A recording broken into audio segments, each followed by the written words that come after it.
Bonjour à tous, nous sommes le lundi 12 octobre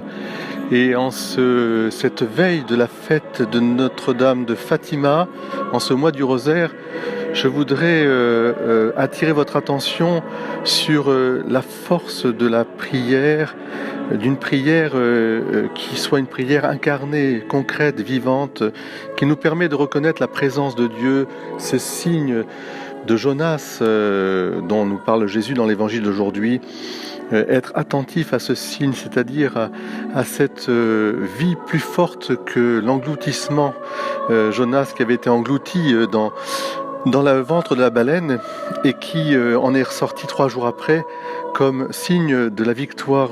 du Christ sur la mort et le péché. Et c'est très important d'être, je dirais, investi de cette espérance pour la dire au monde, à ce monde qui a tant et tant besoin d'entendre cette fraternité universelle, mais surtout que la vie est plus forte que tout et qu'il faut la protéger, il faut la garder. À une époque où on remet totalement en cause l'existence des plus fragiles, des plus faibles, et à commencer par l'enfant à naître.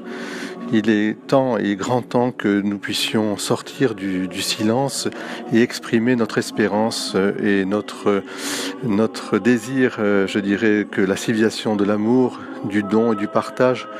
la civilisation aussi qui protège la création et au cœur de la création l'humain, soit redite